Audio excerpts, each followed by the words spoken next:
Hello and welcome to the HumanWare See Things Differently podcast. Each month, join your hosts Rachel Ramos and David Woodbridge as we bring you engaging interviews from guests, interaction from our one-of-a-kind distribution partners, stories that'll take you off the beaten path, current promos, shows where you can find us, and so much more. So stick around. Greetings and salutations, See Things Differently listeners. Welcome to episode 7. I am Rachel Ramos. I am here with David Woodbridge, and we are just super excited to bring you an episode full of low vision chat. And of course, to do that, we had to bring in the veteran, the pro, the absolutely amazing Shelly Brisbin. She is a veteran podcaster. She is a radio producer. She writes the iOS Access for All book. She hosts 6 Colors. She has been on the Parallel podcast, which is a tech podcast about accessibility. She now hosts Lions, Towers, and Shields. So we are just super, super jazzed to bring her on. And we are just going to have a chat about low vision, as David and I are not. So we are definitely not the pros in this category. But good thing Shelly is. So Shelly, welcome to the podcast. It is our pleasure to have you here. Thanks for having me. Thanks for that great introduction. I really appreciate it. Glad to be here. Shelly, you have been around the podcasting and radio producing space, and you've done a lot for a long time. So I guess the first question I want to start things off with is, have you always had low vision, and how has that affected your radio producing work and your podcasting? And then we'll jump into your book writing process and the tech you use. Sure. So I was born with low vision. It's a blockage of the optic nerve, and it means that I'm very nearsighted. I'm also really photophobic. And so all sorts of good stuff, like I'm, 2 inches from the computer screen when I'm using it. And I really became able to do the kind of work I do. Back in the day, it was writing and publications instead of radio audio. I'm much happier in the audio world, but I became able to do the kind of work I do because of graphical user interfaces that made it possible for me, instead of having to lay out a newspaper or something on a physical light board like they did way back in the day. I could use desktop publishing, and I had enough vision to make that work, and I used Macintoshes. And then just going forward, I spent a lot of years sort of hacking my own accessibility and figuring out, well, what low vision tools exist, and where none exist, what is the thing that I can do that makes it possible for me to use this computer? And sometimes that was easier and harder. Sometimes it was harder. But today, I'm happy to say that there are a lot of both tools that are specific to the needs of somebody with low vision that are made for them, and then also tools that just sort of accidentally kind of work for me. And I think the thing that makes it possible for me to do what I do the way I do it is just that I have always been fairly technical, so I've always been able to find the solution that works for me instead of having to go to somebody else. Because when I've gone to other people and had to say, this thing doesn't work, can we make it work better? Those experiences haven't been as good as the ones where I've said, okay, I've got a thing I need to fix myself. Well, the thing about low vision is that everybody's low vision is a little bit different. And I'm not saying, and people who are totally blind have different experiences too, because they have different levels of patience and different levels of technology and all different levels of experience. But if you're low vision, it's really hard to explain to somebody, yes, I can see, but no, I can't see. And people either assume you can see a lot more or a lot less than you can. And it's like that old Saturday Night Live skit where the tech guy is just move, get out of the way, I'll do it. Because it's easier to move somebody out of the way and try and fix my own problem than it is oftentimes. Not that I haven't asked. There have been times at jobs when I've asked for an accommodation, but I've known very specifically what I needed. Instead of saying, I can't read this screen, make it so I can read it. I've said, okay, this is the application that I'm using. This is the software version I'm using, blah, blah, blah. Here's the specific thing. I need a space that's darker so there's not as much fluorescent light over my head, or I need headphones so that I can use a screen reader or speech or something like that. So knowing what you need is kind of a big part of it. all of us working with a visual disability have to problem solve and know what needs we have, especially if our vision has changed. Has your vision changed over the years, Shelly, and you've had to problem solve differently? That's a really good question because it's actually been a while since I've been to an eye appointment and had it calculated, 20 over whatever it is. So I don't know. My experience of my vision is I don't think my close-up vision has changed much. I think my distance vision and my sensitivity to light has changed because I have some mobility challenges that I didn't before. I feel like I'm using a cane more than I used to, which at my age is sort of an adjustment and something I didn't really expect. But I feel more confident and safer when I use it. As far as close-up vision for reading and doing work, I don't feel like it's changed much, and which is kind of weird because that's what people with typical vision usually, once they get into their middle age, they're like, oh yeah, my vision's really different and I'm wearing different glasses. I've changed reading glasses prescriptions over the years, but it hasn't been like, oh, this is really, really different.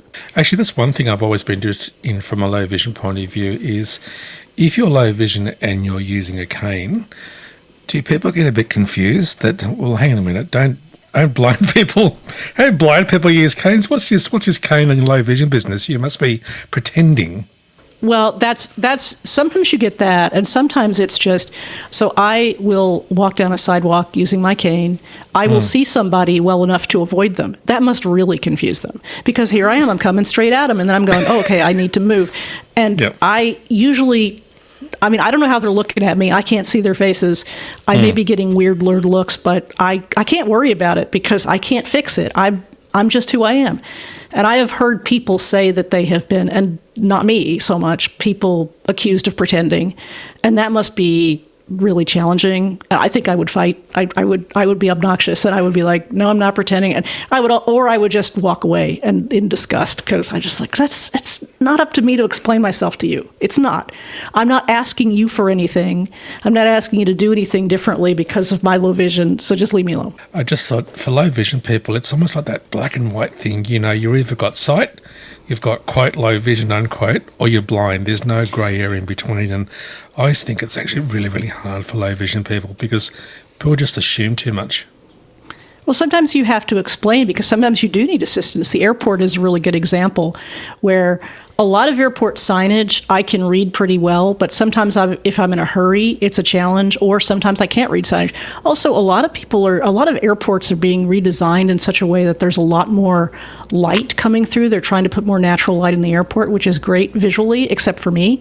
It's terrible because I often can't find or read a sign. There are also gates where you are fed into one large area and a number of gates feed off of that area. And I was in Houston, where I went into a gate area and then they said, okay, go down this escalator and then turn here and turn here and turn here. I was like, you know what? I need some assistance because you just gave me too many directions. I have a flight to catch. Right. Yeah. Well, yeah. And so I've had to sort of come to terms with how to ask for assistance and how to deal with the fact that people are not going to give me the exact level of assistance that I wish, no more, no less. I want to jump to kind of the digital world. That's always kind of a cat and mouse game too.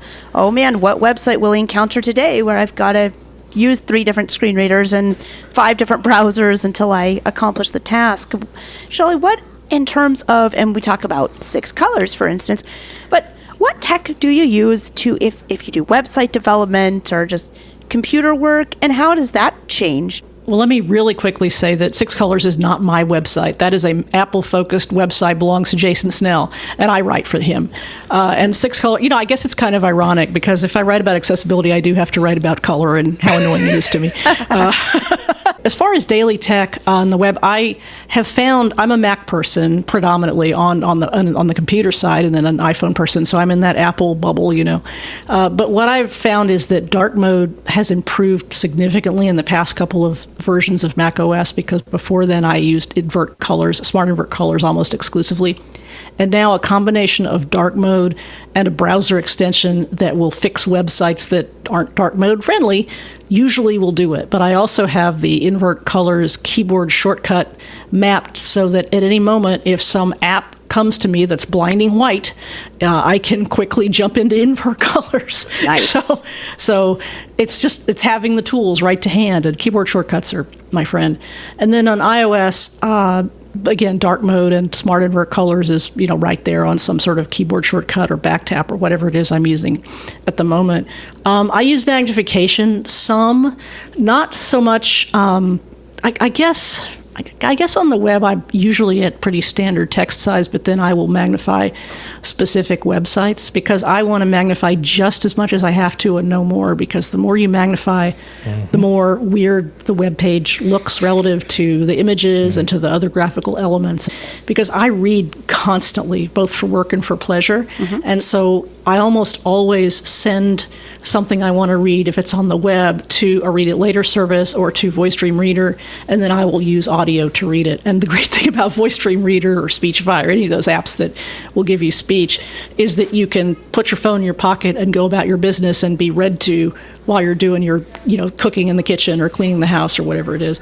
And so I am not an interface speech user, but I am definitely a content speech user. What's been your experience from a low vision point of view? Do you find apps particularly easy to use on iOS or iPad OS versus the Mac? Generally speaking, yeah, that's a good way of putting it, that the apps, the layouts are simpler, or that there are just fewer things you can do on the screen based on the UI for the operating system. Also on the Mac, a lot of times you'll have a developer who has decided to do something really pretty with his sidebar, and so that makes it very low contrast and hard to read. So it's like, that's a really pretty app, but I can't use it, or I can't use it very well.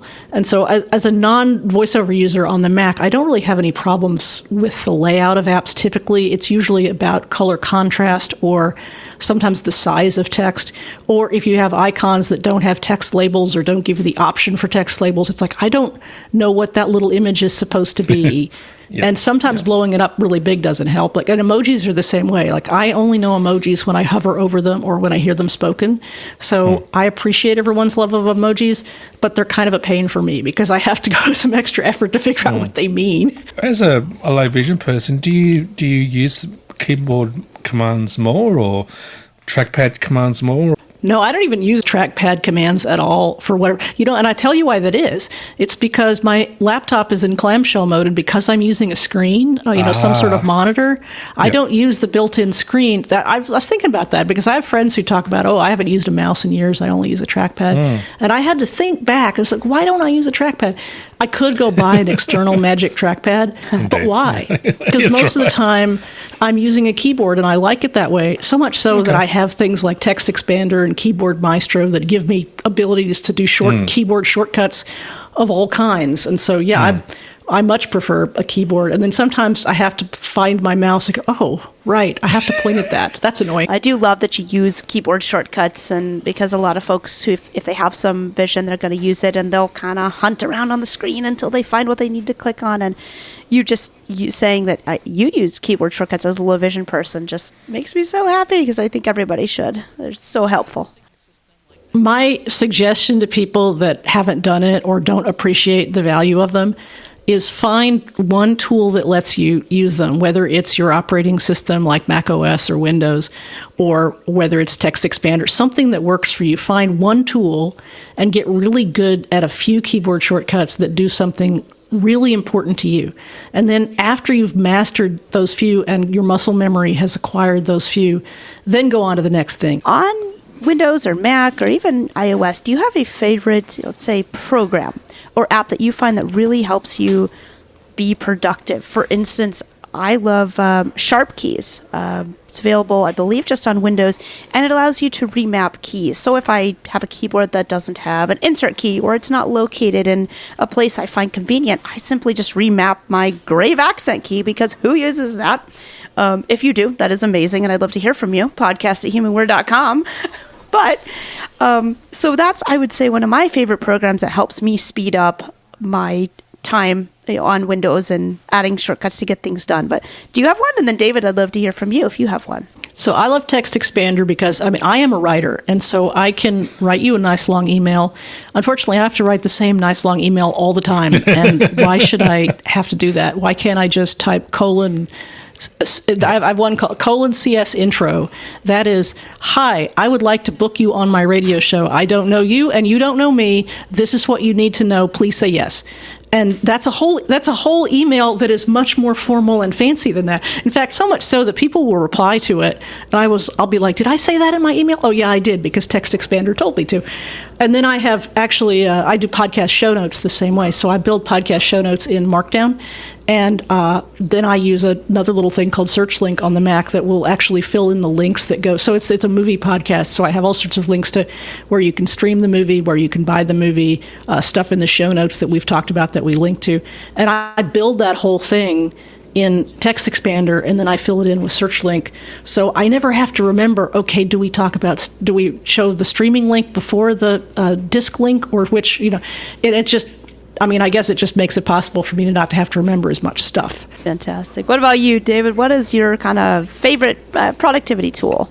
I'm a really bad person to ask me what my favorite one is, because I use the application that best suits me at the time, which means I can switch between iOS, the iPad version of the iOS version, the Mac version, go and use Safari, go and use Google, go and use Microsoft Edge, use Microsoft Word, use TextEdit, use Notes, which, by the way, is now on the Apple Watch in the current beta, which I absolutely love. Particularly, it looks really weird now, because when I'm doing my karate, I can literally stop in the middle of the tatami mat and start reading my notes off my Apple Watch now with the colour I'm doing, so it looks really weird. So I tend to use what's at the time. So I'm going to have to ask, how's your book going, by the way, Shelley? Because I'm assuming you're going to do a new version, because there's lots of stuff in the new OSs coming out. So I'm assuming you've got to do a fairly major, not a rewrite, but it's certainly a huge update. Well, there will be an update, and every year I say I'm going to come up with a new way of doing it, because the book keeps getting really, really big, and I keep having to figure out, that's going to take me a really long time to update every word of it. And so it's possible that I will do an update that is just things that have changed, or it's possible that I'll do a whole new book that's based on the existing one. I don't know. I mean, it's actually, my perception of this year's updates is it's kind of a middle-sized update. For Braille users, for example, it's going to be a big update because of things like Braille access. For low vision people like me, it probably won't be that big an update, because, it's true, but there are things that have not changed very much, and there are things that have changed a lot. And there are things like the Braille access that I have to teach myself, because I'm not a daily Braille user again, but I have to be sort of credible about it. So I haven't figured out the structure of it. But it is it's officially book season now, so my summers are devoted to figuring out what the book's going to look like. I have to ask you, as a low vision person, what do you feel of the transparency mode in the new, what's it called, the liquid glass? Liquid glass. Yes, it's a so first of all, I have become Apple's design fetishism is kind of tedious, I have to admit. And I thought that some of that would go away when Johnny Ive left the team, but now it's back. And it's not, to be honest, liquid glass looks scarier from a low vision point of view than I have found it to be so far. It just looks like, oh my God, everything is see-through, and you're going to maximize the number of the levels and depth. And I guess that's pretty. Whatever, it's lost on me. But in practice, it doesn't seem so drastic. Okay. And I know that what people are saying is that there are ways to disable it, and there are going to be ways to get around it. And I have feelings about how they did that and in what way they should have done it. Yeah. But so far, I'm guardedly optimistic. Shelly, thank you so much for sticking around with us and talking about how you use technology as a low vision person for work and for play. You have so much to contribute, and if anybody wants to learn more or get in touch with you, how can they do that? Where can they find you? If you want to find my book about iOS accessibility, you can go to iosaccessbook.com. That book is iOS Access for All, and I do a new version for each major operating system update. So iOS 18 is out there for you now. You can also find me on Mastodon at Shelly@zeppelin.flights. That's ZEPPELIN.flights. Or on Blue Sky, I'm Shelly.Brisbin.net. That's BRISBIN.net. All right, friends, welcome to the Hot Topic segment. We always have fun with this one. And In this little snapshot of time, we are going to chat about, and what do you think is better? Using a device like the iPhone that has built-in low vision or magnification features, or using a standalone device like those that we make at Humanware, or those that you might encounter on Windows or the Mac, or even Prodigy for Windows. What do you think is better, or does it depend on the situation? And again, we have the pro, Shelly Brisbin, here to chat about her experiences. So Shelly, based on your experiences and what you've seen out in the wild, what do you think is better? I don't know if I want to say better or best, or what do you maybe use most? Is it an iOS device with low vision built-in features, or do you find yourself reaching for a standalone device? I use the iOS device mostly because it's one device that I probably already have it in my hand. We don't put down our phones. We just carry them around all the time. It's near at hand. It's also usually smaller. So, and less expensive too, but mostly smaller and already in my hand. And sometimes I look longingly at devices that are purpose-built for things like accessibility, especially for low vision, because I remember being a kid and really wanting a CCTV so badly, and it was either price or space in my room. I can't remember why I didn't have one at that time, and I got a job at one point where I did get a CCTV as an accommodation, and I needed it, and it was great, and I loved it, and I wanted to take it with me when I left, and I didn't get to. But what's great now is that there are so many devices that are based on tablets or connection to your own device, and you can, you have added features. You can look at the whiteboard across the room. Blackboard, that's how old I am. Or you can look at craft projects or something that's really tiny that maybe even your iPhone camera isn't suited for. So I think it really depends on what you're doing. To me, those purpose-built devices still feel kind of aspirational to me, in the sense that I like the flexibility. I like that they're there for what I want to use them for. I'm not having to do the workarounds and the hacks to make them, read very tiny type or show me. I used to be a coin collector, and so I would look at coins under a CCTV camera. And it was so cool. But for my own use, I'm probably using the phone 95% of the time. I mean, I find, and again, it comes back to my own personal love about using the tool that's most appropriate. So for me, it's, yes, you've got the joy of using your own smartphone to do whatever you like, particularly for camera support, in this day of AI and everything else going on. That's cool. But then, like I said, Shelley, then you've got the more dedicated hardware that does more specific things, and they're very good for distance viewing of the whiteboard, for looking at chemical reactions in a beaker, all that sort of general stuff. So again, to me, it's what you want. But and I know in our previous section we talked about, or sort of slightly touched on the new operating systems coming out. And for me, the interesting one is where you'll be able to use a webcam or an external camera, i.e. your iPhone or something else, to then use it as a closed-circuit TV, or as we now probably call it, and I hate the term video magnifier. I still like the word closed-circuit TV, to look at distance viewing and that sort of cool stuff too. So I just think, because people say to me, should I buy an external portable video magnifier? Should I buy a hybrid one that's both portable and desktop? Should I buy a desktop one? And I say, well, look, it really depends on what you want to do. It also depends on whether you want hands-free. So, do we even start talking about magnification type glasses, or do we talk about smart, text-to-speech or speech-to-text glasses? Do we talk about laptops, desktops? Do we talk about smartphone, tablets, everything else? So to me, it's, here's your toolbox. Let's look at the task that you want to perform, and let's choose the most appropriate one for you. I just really think now, in this day and age, what's the word for it? The difference between assistive technology and mainstream is becoming so close together now that they almost integrate with each other. So I guess that's why I'm looking forward to, having more of this hybrid type stuff to do with your, in this case, the Mac OS coming out. We've got Prodigy for Windows using the Windows or an external camera. But we've still got the standalone ones, because at the end of the day, some people even don't want to use a smartphone, or they don't want to use a computer. You say, okay, here's a device you can hold in your hand. You don't have to worry about keyboard commands, mouse commands, or anything else. You turn it on, you point, You look through the viewfinder. You can take a snapshot if you want to check the price on something, et cetera, et cetera. So, again, it comes really back to that thing that, what do people want to use it for? So I just think it's great that we still have standalone products around, but we also have the fact that mainstream is really indeed catching up to what we need to use.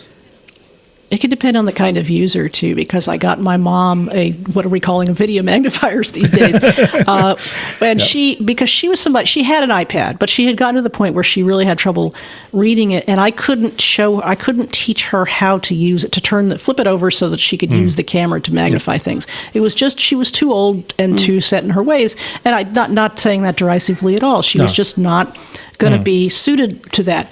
So in addition to giving her a device that was purpose-built to the fact that she was losing her vision, I also knew that if she called support, she would get somebody who understood her and her use case, and not somebody that goes, well, you take the thing and you pull down the hamburger menu and blah, blah, blah. Because otherwise, that's going to be me doing that tech support. So, the extra sort of money and time we spent finding the right device for her was actually a means of making me feel better about her use case. And since I am who I am, I could help her in tech support. That's not always the case, because a lot of people are going to have an older relative who might need a purpose-built device like that, and they don't know how to use it because they're just regular people, living their lives. So how's that for a non-answer, Rachel? There isn't any best or not best device. There isn't, and that's just because, we are all different. I mean, I still use a dedicated solution to scan my mail, and some people might think, man, you're silly. You have apps on your phone that'll do it. And I say, yeah, but sometimes it's nice to just lay a piece of paper on my flatbed scanner, hit a button, and within a very short amount of time, I'm able to read through the mail or take down a phone number. These dedicated solutions know if they're marketing to blind folks, we're probably going to take a picture upside down, so let's just automatically reorient for them. So that's okay. I think it's great that we have both options, standalone and things that are built into our phone, and I end up using both just depending on what I'm doing. So I don't know. Always fun to chat about it, especially from someone who is low vision and uses the magnification features, obviously, way more than David and I ever would. And we are just so happy that you're able to join us. We're excited for your book in the fall, right? Is that when it releases? Because it all should come back to the book. I hope so. Yeah, as soon as I possibly can. Every year I say to myself, I'm going to get started really, really early, and we're going to get it out as soon after the release as possible. Last year there were some challenges in my personal and professional life that made that a little harder to do, but this year I'm getting started as soon as I can. So hopefully in October, early November or something like that. That's what I'm targeting right now. Oh, and shameless plug for your book. You can read this book on the Victor Stream, can't you? Yes, you can. It's funny you should mention that. I had to get verification of that fact because I am not a stream owner. And every time I get an email from somebody who wants to read it on the Victor Reader Stream, which is a lot of people actually, I'm like, yeah, I think so. And so I had to go to the source and I had to find out. And yes, in fact, you can. And I learned a few things about the stream in that process, which was only good stuff. So everybody, get Shelly's book, read it on our Victor Stream. If you need assistance, contact us and we will get you up and running with that. So thank you guys both so much. Stick around with us. We'll be back soon with everyone's favorite, the cringe segment. That's coming up right after this.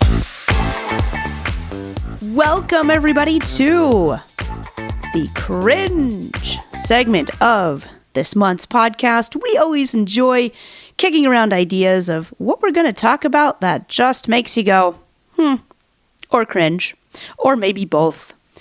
And this month, David Woodbridge and I are here to regale you of some lovely experiences that we've had in the recent past.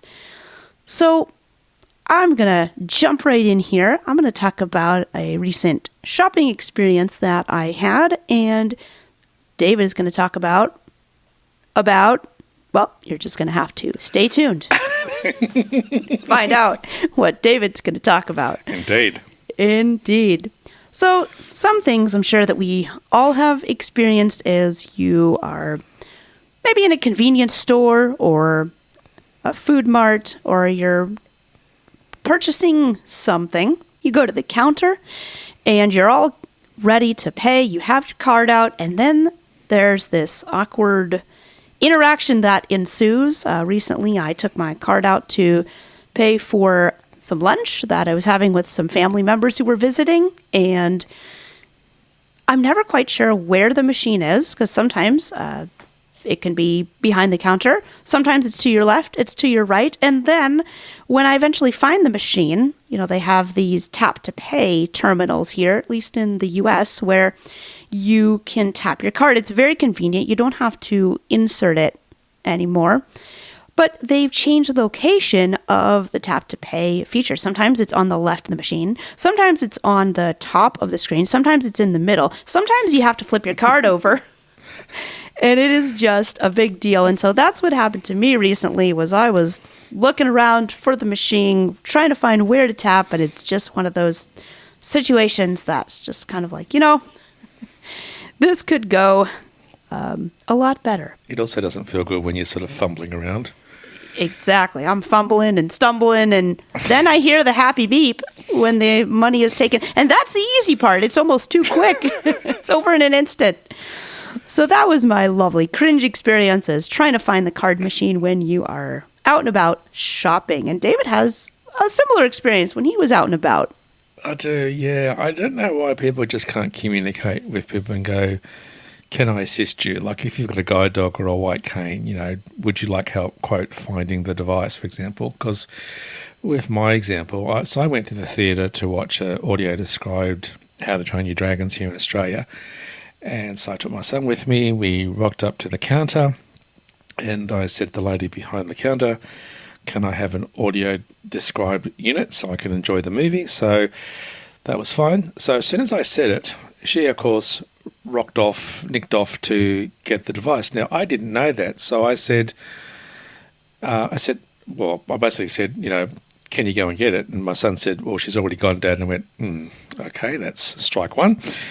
And so it was a bit quiet there for a moment, and they kept being more and more quiet. And I thought, I'm just going to say something. And I go, I wonder who's my son. I said, is she back? And he went, oh, yeah, she's just dropped it off and put it in front of you. And I went, okay, so strike two. The lady couldn't have said, here's your device, or my son couldn't have said, Dad, she's just dropped it off in front of you. So I'm sort of really disappointed sometimes that we've gone so far in some areas.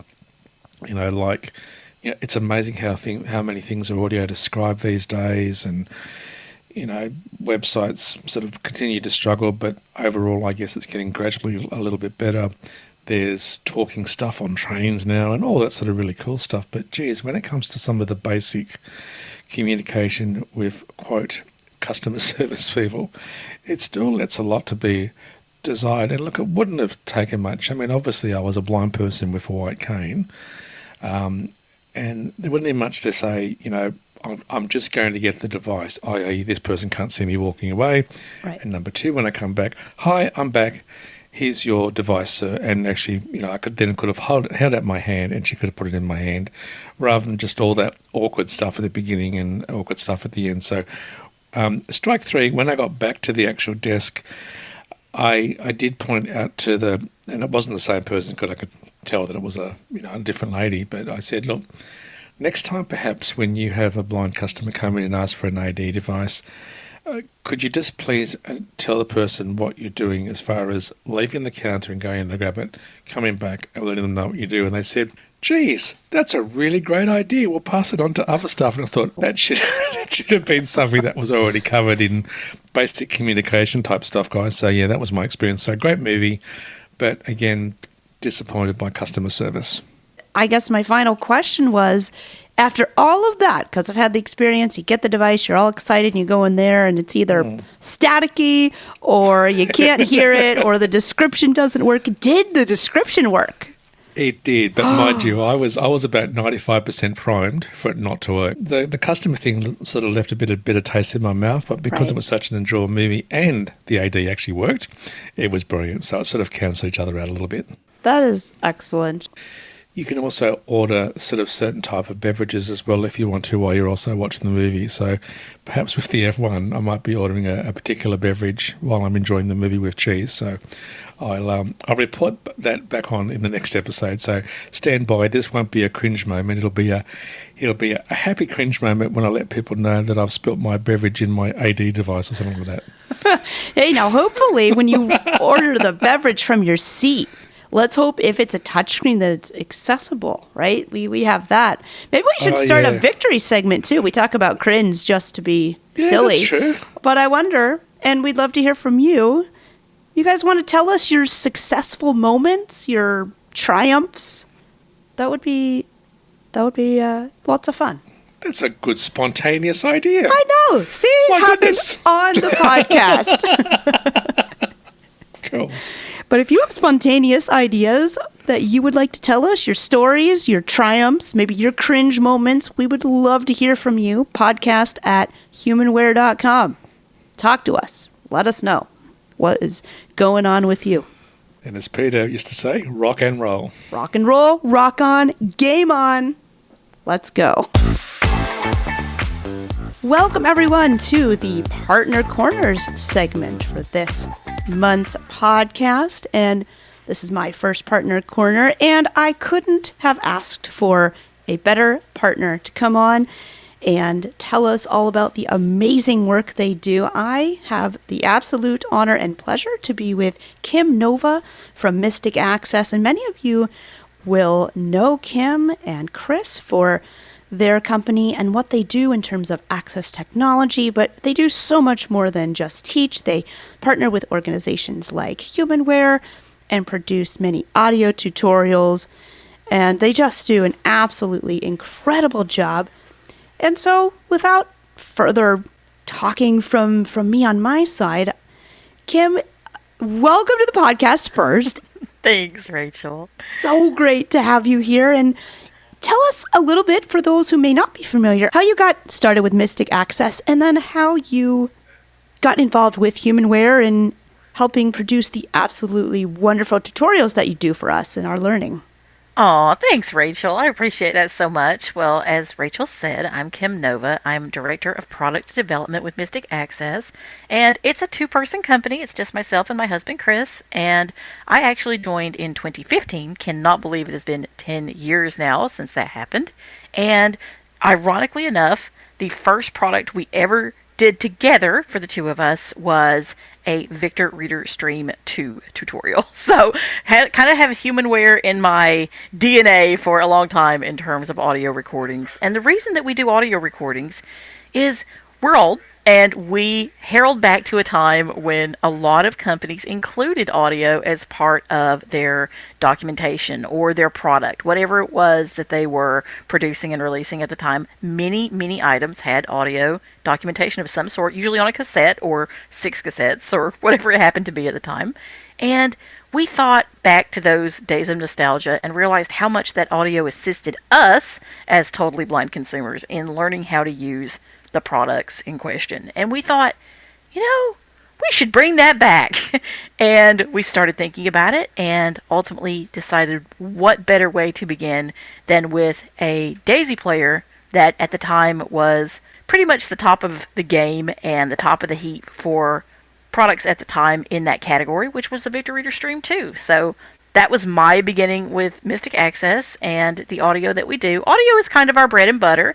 We do other things. As you said, we teach access technology both in classes and other paid events that happen from time to time. We have a bi-weekly podcast, but audio is definitely our mainstay. And when Humanware found out about our Victor Reader Stream tutorial, we then began collaborating on multiple products with Humanware and for Humanware. So we've done things on the Brailliant series, so 2 generations of Brailliant now, the Touch and the Touch Plus, various Brailliant displays as well, all kinds of things, the Stellar Trek, and now the Stream 3. So it has been a long line of documentation that we have been so pleased to work with Humanware on creating to just help enhance the products that they're putting out by giving people hopefully really stress-free instruction and a better understanding of how products work and allow them to follow along with us as we teach these products from the foundational concepts all the way up to more advanced concepts. So that is a very long way of answering your question, but I hope it does help in kind of understanding a little bit about who we are and what we do. And we offer a lot of different audio, but we have a very special relationship with HumanWare because we've been working with you guys for so long now, almost 10 years. So it's crazy. It's incredible. We are so lucky to have you guys producing the professional tutorials that you do. And if we can take a look kind of behind the scenes, I'm curious, you guys produce really comprehensive tutorials, which are great for helping folks come to learn their technology from beginning to advanced. How do you prepare those tutorials? Do you take notes in Braille? Do you emboss them? Do you use a refreshable Braille product? Just because Braille and audio are so linked. And I know when I produce a tutorial, sometimes it's nice to have some notes I can refer to. So I'd love to know what is kind of your process for producing tutorials? Without a doubt, I could not produce a tutorial without some kind of outline, and they're usually very extensive. Oftentimes I will come up with a full table of contents first, and then I'll spend days and sometimes weeks wondering about the order and trying to figure that out and how I'm going to put it together and how it's going to get created, and I really must have a framework for myself in order to start. And I kind of think of it from the place of a consumer, because I'm not just the person who's teaching the stuff, I use it all. So I want to think, what's the easiest way for the majority of people to learn this? How can I be most helpful in creating a product that will be really accessible to the majority of people? And sometimes that means starting back with the very basics. What is it? Why do I care? Why do I want it? And then that gets people in the door. So even if they haven't purchased something, it'll give them an idea of, hey, maybe this could work for me. Or if they're brand new to it, maybe it'll help take some of the intimidation out of, oh, so I can do this, and this, and now I have this hopefully friendly voice on the other end that can assist me in doing exactly that. So yes, outline, critical to me to make that happen. Braille display, critical.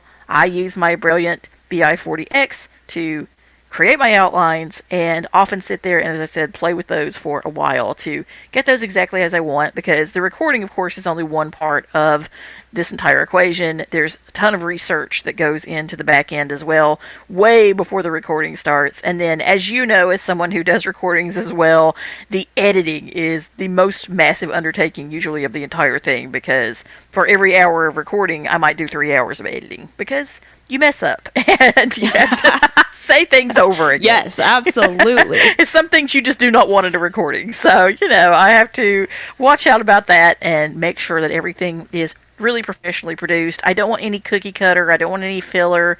And we want to make sure that everything that we put out is both comprehensive but also concise for the listener. So yeah, there's a huge portion of this that goes on behind the scenes that is way more than just the recording that the user will ultimately end up seeing. There's a whole process. Hundreds of hours usually goes into every product.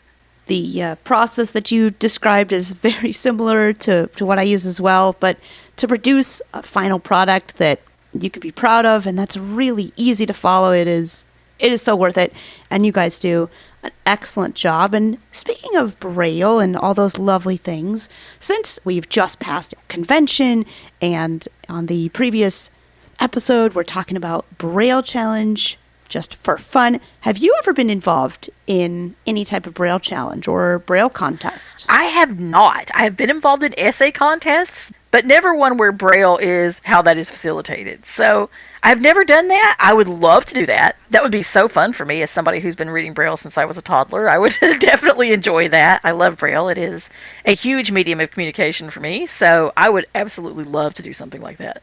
Well, we keep talking about bringing an adult Braille Challenge back. So, tell your friends. We need to get this going because I think that would just be so much fun to just, in a friendly, competitive way, put our skills to the test, because I think the skills change over time and we use Braille differently since when we were in school than now as adults. Most definitely. I mean, we do so much leisure reading now, and, we do notes for work and try and keep those concise for ourselves. And you're right, the skills change, the challenges change in how we're going to use it. And I think the most important thing for me is just having the ability now with a Braille display to be able to write something, have it appear on that display, have it in Braille. Because when I was a kid, I didn't get my first Braille display till I was 18. So I didn't have that. And knowing now that, that is accessible to me and easy to grab and easy to use on a display, that's awesome. I mean, of course, there's nothing that's going to replace that Perkins Brailler. It has its special place in all of our hearts, I'm sure.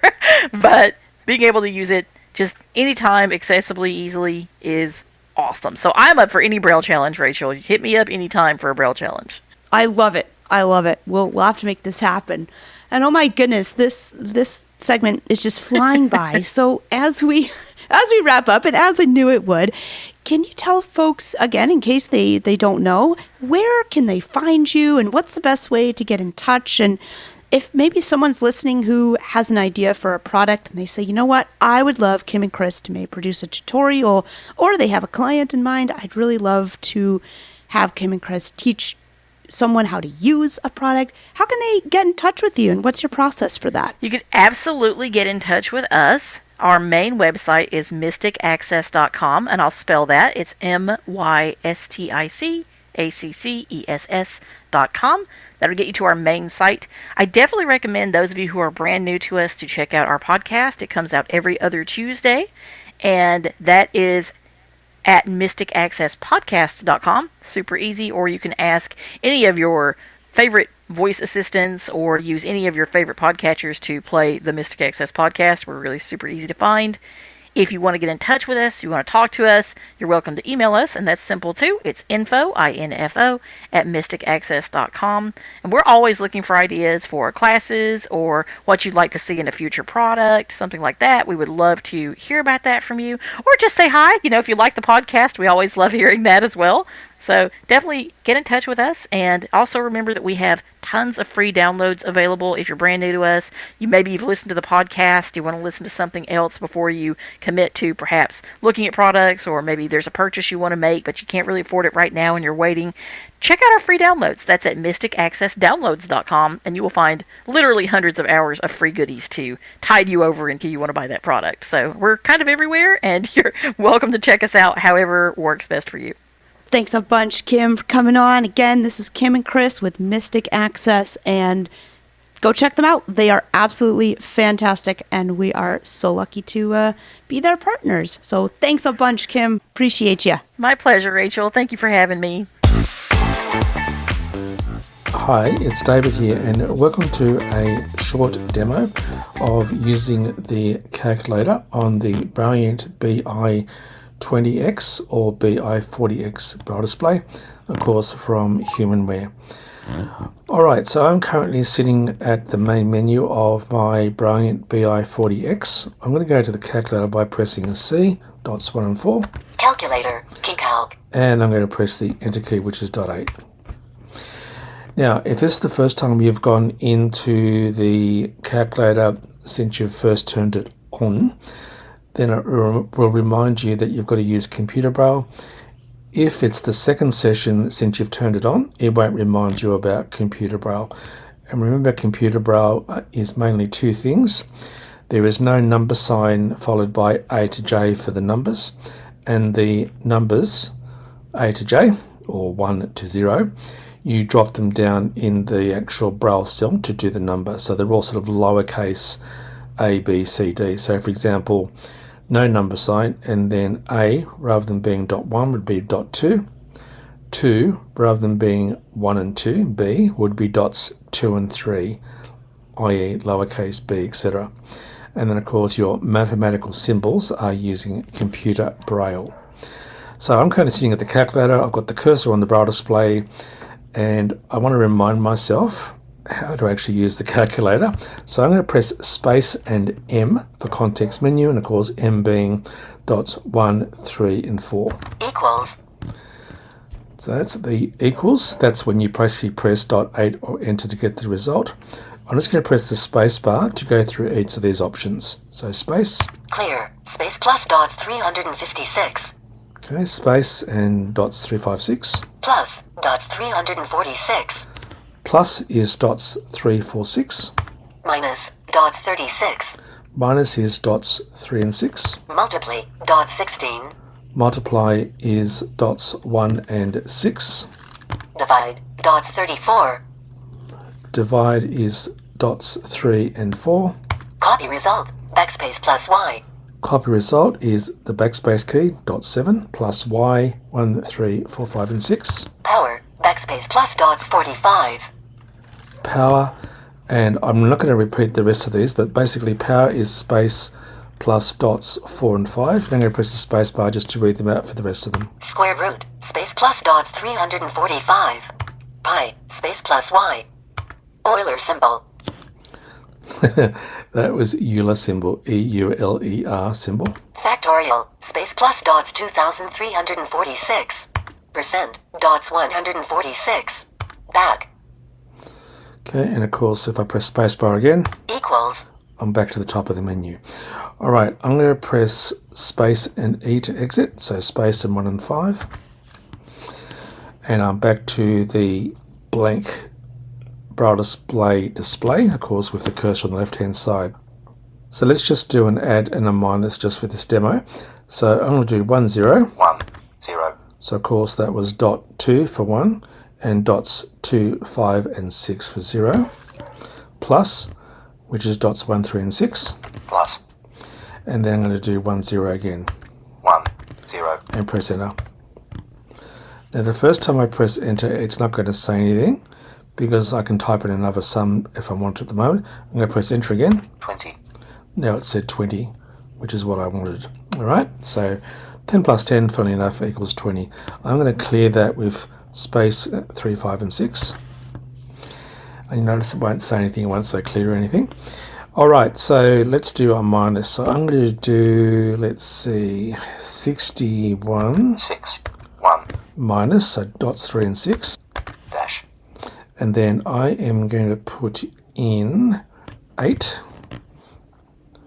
8. and then hit enter, 53. which is 53. Cool, and I clear it again. And I'm back to a clear slate, as so to speak, on my Braille display. Let me just show you one final example just to remind you that you can just do more than one sum. So I am going to put in 5 plus 5. I'm going to press enter. 10. 10. I'm going to do plus 7. 7. 17. Plus, which is 17. Minus 8. 8. 9. And so on. So I'm going to clear that. 3, 5 and 6 in the spacebar. I'm going to press the home button in the front of the display. Terminal. And I'm back to the main menu on terminal mode, ready to go again for either the calculator or another application.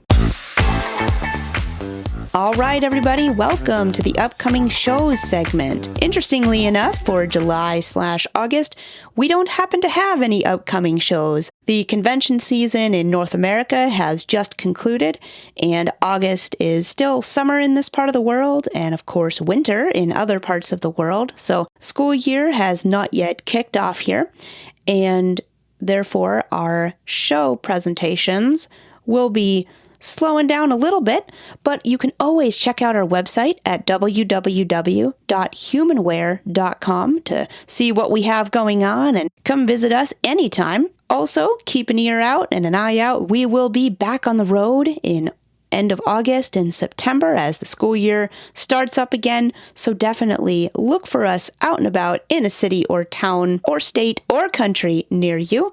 We hope you have a great summer/winter, and we will talk to you soon.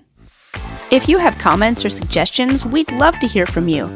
Please send them to podcast@humanware.com. That's podcast@humanware.com. Thanks so much for listening to See Things Differently. We'll see you next month.